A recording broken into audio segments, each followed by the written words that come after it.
Behind the Brand episode. Is this camera on me? I hope so. Welcome back to the Half a Day Show. I'm your host, Jay Half a Day, the flyest man on the internet, and we are here for another episode of Behind the Brand. Joining me is a good friend, longtime friend, academic thought leader, and host of the ExZentric podcast. Please welcome Camotheconnect.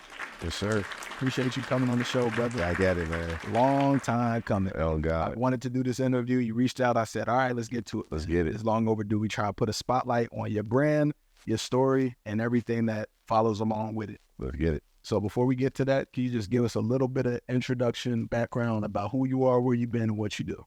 Yeah, for sure, man. I'm like Jay Half a Day, the flyest man on the internet said. Camotheconnect. That's why I go on social media. Been doing the ExZentric podcast actually back since 2019.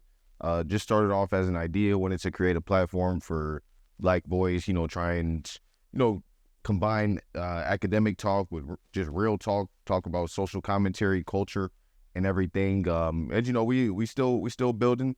I graduated from George Mason grad school, undergrad, done a bit of overseas travel, and now I've been working in social justice and nonprofit world for the past couple of years. So, but ExZentric is my heart and trying to build it up. Absolutely. So we're going to get into these questions. You ready? Yes, sir. So growing up in Atlanta, what was that like? And then moving to Virginia, what was that transition? Did you experience culture shock or anything like that? How did the environment you grew up in influence who you are today? Yeah, man. I mean, bro, growing up in Atlanta, it's crazy because, especially, my senior year of high school, I went through a lot, man, for real.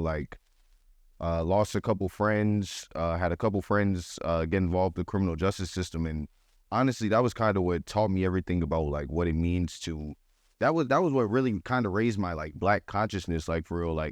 Because, I mean, my friend, I'll just give a quick anecdote. My friend, he got arrested the day before my 18th birthday. And actually he sat in jail for 5 years before he even went to trial and everything. Literally he just got sentenced to jail in 2023. I mean, this happened back in 2017. And mind you, it's he wasn't even at fault necessarily. It was one of those wrong place, wrong time, but Georgia laws are a bit different and everything. But just being in Atlanta, that was kind of just what happened. We knew a lot of people who had got caught up in the system, whether that be juvenile justice or just just people ended up on the wrong track. And I know for me, I knew that I didn't want to stay in Atlanta at all, when it came to school.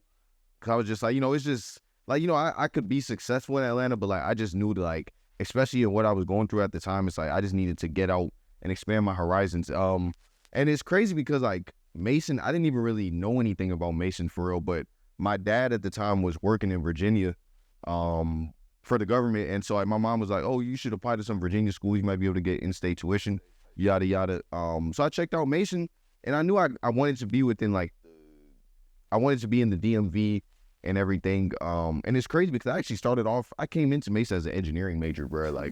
Exactly. I went to orientation. I was like, you know what?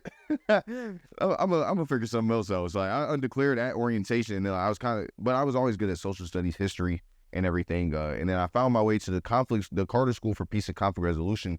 Like I said, I was always interested in social justice and being able to go into a school that really focused on that. And, it really got to the bottom of why structural violence occurs, why economic inequality exists, why identity conflicts exist, and why the criminal justice system is what it is. I really got such and this is, mind you, this is just from my first class and everything that I took. And I was like, you know what, I'm at the right place. And then not to mention Mason was diverse. I went to diverse high school and stuff. I thrived in that environment. But yeah, for me, when it came to coming to Mason, I was like, I just got to get out of, when it came to Atlanta, I love Atlanta. I love going back home and everything. But it's I just know for me, what I wanted to study and what I wanted for my life, I had to leave. And I'm glad, I made the right decision for sure. Going to Mesa opened up so many doors for me. There's some cool people like Jay Half a Day, man. Come on now, bro. But yeah, that's kind of what started me on this path and everything. But it was a desire to want to just expand my horizons. It was a lot of stuff left in Atlanta that I wasn't really trying to deal with as I, became an adult. So you spoke a lot about Atlanta and then, expanding your horizons, moving to Virginia. Yeah. Was it So you say your pops lived in Virginia? Yeah. My dad worked for the government. So yeah. Type shit. And your mom, where is she from? My mom's from Guyana originally, actually. Yeah. My mom's from Guyana. My dad is from Trinidad, and also just to tie back into the other thing is like when it came to college, it wasn't are you going to? It was like where are you going to? It's like it's like you going to college, bro. Like you know what I'm saying. They instilled that in me and my sister real early. Facts. So would you say that outside of that, for the academic piece, your culture has an impact on the way you thought and your worldview? Absolutely, bro. Like it's also crazy because like Atlanta is like home of the rap scene and everything. And you know what? I mean, we grew up listening to a lot of music on the radio just before streaming and everything. But like my dad used to take me to school because like my school, because I didn't go to school in my neighborhood school. I left my neighborhood school around like 4th or 5th grade to go to. I said I was in public school, but I did. Yeah, I just went to like a high achiever school, gifted school. And type shit. But my dad used to take me to school, but like really it's crazy what kind of influenced me. I was talking about music and everything. Like so many people used to grow up listening to like on the radio, like the local radio shows where it's like, people playing music and talking shows about like, right. This was before the 50-50. This is when they was on the radio doing them conversations and stuff. But my dad, when he used to take me, my dad had me listen to NPR, bro. If you know, way back. Yeah, bro. Like anything, if you know anything about NPR, bro, it's like National Public Radio. They talking about current events, worlds, everything, politics. And so, like, mind you, bro, I was listening to this when I was like 8 years old, bro. Like for real. And it's like that really did. Like when I look back at it, like, and I tell my dad this all the time. It's like that definitely like influenced me a lot in like the way that I look at the world. And like, just being interested in politics, social justice, things along those lines is because I was really exposed to it early and I got like, and my dad, like, I was always curious. I was always a super curious kid. And my dad, he's well educated himself, like, so he would try and answer as many questions as he could. And like, he would talk to me like I was a grown person and stuff with how some of this stuff was. And that also is kind of what taught me about like, Black consciousness and things along those lines, how it ain't easy for us out here. And stuff like that. So that is kind of what influenced me a lot to be so interested in social studies and history and stuff. And when I was in school and everything, it's like those were always the stuff. Like I never had to study for no social studies test, no history test, no geography test. I was already learning. Yeah, I was already learning it, bro. Like and fun fact is that this is another specific example is like during 2010 when like the Arab Spring and everything was going on in the Middle East. I was hearing so much about this. I was maybe like 10 at the time of this, like 10 or 11. But that's kind of what got me so interested in like the Middle East region and North Africa real early on. And fast forward to back to 2022, that was part of my master's research with some of that stuff. Full circle moment, bro, for real. Like we go back to the start of the circle real quick. Cause I wanted to know, and I asked this question on one of my other interviews. Do you think that you're a product of your environment? What do you think about that term? How did growing up in Atlanta, like, some people will say that, where they grew up would negatively influence their development. You grew up in the same type of environment, but here you are doing all these great things. Yeah. Are you a product of your environment still? I think I would definitely say yeah, because for me, like, I think if I didn't grow up in Atlanta and see the things that I saw and stuff, I wouldn't have this motivation to leave. Like, you know what I'm saying? Like, because I know so many people, like, who stayed in Atlanta was successful. But I also know a lot of people who stayed in Atlanta and have been stagnant. Yeah. You know what I'm saying? Like, they just, they haven't been able to reach their full potential. And I know for me, like, if I didn't grow up in Atlanta and have that, like, see people get killed or see people get, like, be a part of the criminal justice system or just things along those lines, like, it wouldn't have influenced me. And it made me want to, like, I'm like, I gotta go somewhere else to see what else is out there. Mason was one thing, but even the opportunities that came when I came to Mason, I went to Morocco. Right. I studied abroad in Malta for, you know what I'm saying? Like, and it's like, just all those opportunities stemmed from the fact that, like, I'm just a young Black man from Atlanta. Like, I went to gifted schools and everything, but I always knew that I could do more. And like, I wanted to do whatever it took to reach that full potential. You know what I'm saying? That's great. So then you did speak on it though. You said all the opportunities at Mason. And I got to ask you about it. I don't really like falling into that controversy, but why white institutions over Black institutions? PWI versus HBCU. For clicks. Why did you choose Mason? I mean, shit, bro. To be honest, I mean, I applied to Howard. Yeah, I got it. But everybody applied to Howard. I got it. I got it to Howard, bro. They need a change in their pocket. Yeah, exactly, bro. Hey, that's exactly what it was. Like, and I had actually, like, bro, because for real, it's an Atlanta to Howard pipeline, bro. Like, it's if you ask all the women that go to Howard, bro, half of them probably from Atlanta, bro. No joke. And like even at like my close female friends and stuff, bro. Like I had a lot. Like I knew at least like 4 or 5 girls who went to Howard and stuff. So I could have went there and thrived. Like, you know what I'm saying? I could have been good, but like I think for me, Mason was the best option for me. And like honestly, because also like I said, I went to like diverse high schools and stuff too. Like once I left my neighborhood school, which was an all-black school, and I started going to this high achievement program and stuff, it's like I became the minority, like, you know, in my classes and stuff. And it's like I was in class with Indian dude. Like, bro, I remember seeing my first white person in class. I was like, oh, yeah, I was like, whoa. Like 88% black. Bro, I was like, yo, what? And out of Nova, bro, I saw at least some people. Yeah, bro, like, and it was crazy. Like, literally, bro, in like my first, I still remember this, bro. My first, the first time I had a friend, who was like, they were Iranian, or they are Iranian. Yeah. His mom came or something. She was in a full hijab, and like I was like, whoa, like, you know what I'm saying? And so, but the thing is, luckily, I was exposed to that early, and so it's like, and like I was with these people from like 5th grade to my senior year, actually, like, That cultural, yeah. And so like, you really do start to like appreciate other cultures, and like, you know, even like certain things such as like food and stuff like that. Like people bring, like we may have a potluck or something. People bring all types of food, and even like, you know, growing up in an immigrant household as well, it's like we did have a greater appreciation for because like my dad is Trini.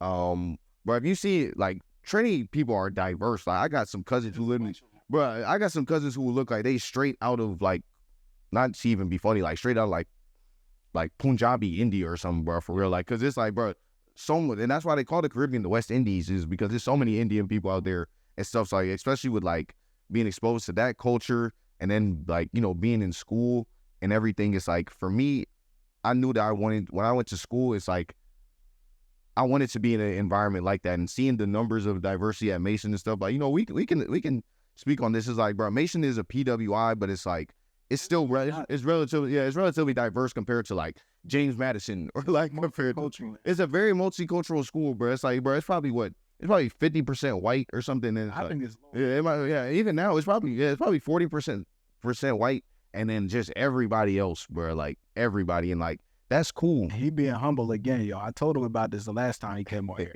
He went there twice for the bachelor's and both for his master's. Big up again, bro. Yes, sir. Real shit. Yes, sir. So again, so now we done understood your background. We understand a little bit about the way you think. We done transition from Atlanta to Northern Virginia. Mhm. Now we're here on the Half a Day Show. Yes, sir. With the ExZentric podcast. Yes, sir. Why ExZentric? What does it mean? What does your platform stand for? Yeah, man. So, like, kind of in the beginning, I was talking about it. Like, this was like really 2019, bro. I was doing this program at Mason called the Peace Building Fellowship, to where it's like I was basically in grad classes at undergrad, and like I was learning so much about what it means to study conflict analysis and stuff. And I was like, you know what? I want to share this knowledge. Like, you know, and me, if anybody who knows me, like, bro, I will always share some knowledge, and I always want to learn from people. And so like at the time when I was creating it, was just like, it was a platform for me it was a chance for me to create a platform where I didn't have to worry about, you know, censoring myself, or like, you know, trying to adhere to fit into white spaces and stuff like that. It was like, I could just create my own stuff. And at the time, I mean, and mind you, this was, like I said, this was even before COVID. Like I was doing a lot of stuff by myself, which I kind of transitioned back into now. But then once COVID came, I was doing Instagram lives almost like weekly and stuff, for real. Like, bro, we got a couple Instagram lives together. And like, you know, for me, it was, I like kind of with how you were doing, reaching out to people.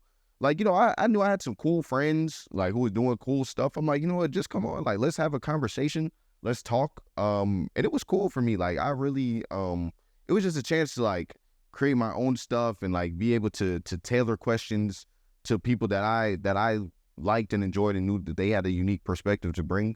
But also when I was doing my own stuff, it was a chance for me to talk about topics that people may not really have the chance to hear or learn about. Like, you know, especially, like I said, I was talking conflict analysis resolution for a lot of the stuff.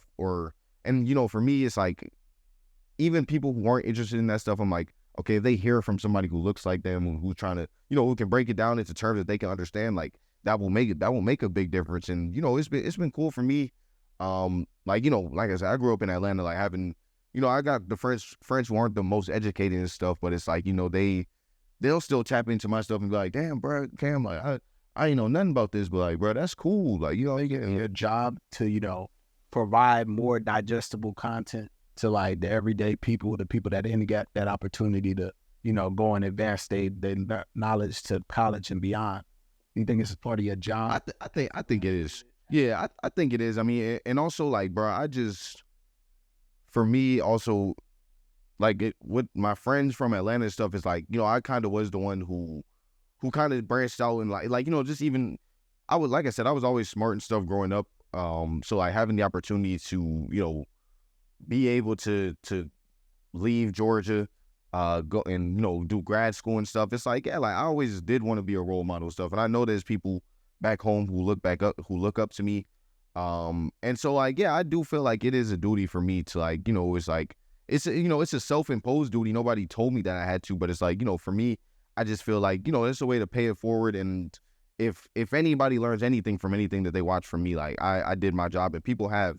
And so, it's like, once I started doing that and saw the feedback and everything, it's like, bro, I got to continue with this. It's like, how can I stop, bro? Like, it's hard to stay consistent with content and stuff, but, just like knowing that your content can provide value to somebody, and, you never know who's looking and stuff, bro. You know this better than me, but it's like, yeah, I do feel like it's a duty for me to try and pass on the knowledge, because you don't know what, I mean, especially now with all of the current events going on in the world, it's like people really do want to know what's going on, but they just don't know the right sources, or, they're not looking at the right people. But it's like, if it's a friend or if it's somebody that looks like them, like, it's like, okay, like, let me tap in, see what he's talking about, and he can break this down for me, And now you, 4 or 5 years in the job? Yeah, bro, for real. For real as well. Yeah, it's been you're 4 or 5. What are you doing differently than what you were when you started originally? I definitely, like, now it's just mainly just short form content. Like, I used to release full podcasts in the beginning. Like, it would be episodes that's like 30 no something. Edits. Whole joint. Yeah. Oh yeah, for real, bro. The whole joint, bro, for real. Like, it's just straight. For 2 hours. Yes, bro. Like, just straight through it. Like, y'all getting this thing raw, uncut. Like, but yeah, bro, for real. Like, I used to just do audio podcasts. I've kind of transitioned out of the audio podcast phase, just because I know, like, the way that social media is set up now, like, people would much rather look at the short form content and stuff. And so like, that's been one of the major changes. And one thing I am trying to get back into is doing interviews with other people too, because that was like, I used to do these lives, like, but the lives would last like an hour or something. And it's just like, but it's like, it's good content. Like, it's real deal, just conversation and everything. Like, and I really enjoyed that. And like, I do kind of want to get to like having a setup like this, or getting back to just doing like virtual interviews and stuff, because, I think that was something that I really enjoyed. And, it allows me to get other people on to change perspective through conversation, culture, and creativity. You know what I'm saying? Yeah. You know what I'm saying? So I definitely do want to get back into that. That's something that I'm looking to do in 2024 for sure, is get back to like doing those full on, bringing people on, doing interviews with them, talk with them, having them not only enlighten me, but also, enlighten the viewers. And it's much easier to do content when you got somebody that you talk. Exactly, to bounce it off of, for sure. Exactly. So if you had to describe the ExZentric podcast in one word, besides ExZentric, what would you say? I would say that ExZentric is niche. I'll say that I am looking to create a space within the Black community where it's like, it's a mixture of, there's so many podcasts out there that talk about just culture, or like, just, everyday mundane topics and stuff. Like, I want to talk about culture, but blend it with academia. Mm-hmm. Like, like, it's like, yeah, like, okay, we can talk about 50-50, or like, if that's a conversation that people want to talk about, but we can also talk about the fact that it's like, this stems from systems of oppression and stuff, to where it's like, or like, Black women have been so reliant on men throughout history or something, that it's like, just things on. That's not a good example, but like, I just want to blend academia and culture. Like, you know what I'm saying? Just make culturally important topics blended with some academia, make it digestible. Yeah, and so like, when it came to even naming ExZentric for me, it's like, because ExZentric is spelled EXZentric. Obviously, it's a play off words on the word eccentric. You know, which I like to view myself as somebody, you know, eccentric. You know, a lot of people have different terms and stuff, but it's like, you know, just somebody who's weird in a good way, essentially. But also I spelled it like that because it's like I wanted it to be geared towards Gen Z. Like, you know what I'm saying? Like, that's why the Z is capitalized, because it's like, it is meant to be a Gen Z thing. Like, you know, Gen Z, we've grown up so much in this information age and stuff. And, you know, a lot of the content that we see isn't necessarily the most informative and stuff, to be honest. And I want to create a space where it's like, Gen Z is still capable of creating and consuming intellectual information and stuff. You know what I'm saying? It doesn't just have to be things to go viral. It's like, it can be just for learning and for informational purposes. Exactly. Discourse. Come on now. Absolutely. So let me look at my notes real quick. I'm unprepared.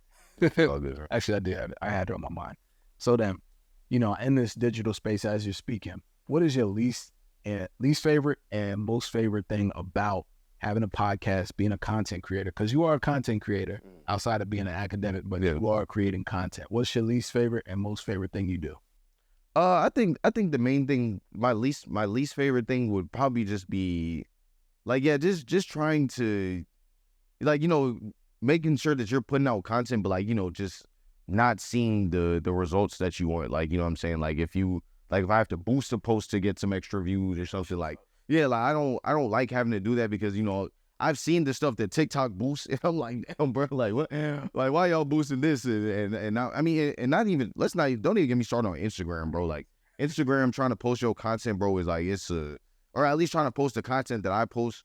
It doesn't really do the numbers that it should. Like, that's definitely one of my least favorite things, because, you know, it can definitely be a bit disheartening sometimes, you know, because it's like, you know, you trying to put out this educational content, but then TikTok or Instagram literally boost a post of somebody like doing a dance or something. You know what I'm saying? So that's one thing. But my favorite thing is, you know, when I post something and it's like, yeah, like, it does get a lot of views, and not even just necessarily the views, because it's like, again, I don't really care necessarily about the numbers. I care more about who's watching it and what people are gaining from it. Right. And, you know, just seeing people who are strangers or yeah, even friends, like, you know, like, having friends who I know, like, you know, aren't necessarily into this, but seeing that they commented on my stuff, or like, you know, they sent me a DM like, damn, bro, I just seen your most recent video, thank you for this, or something. Like, you know what I'm saying? Like, to me, that's all that really matters. Like, that's my main thing, is just making sure that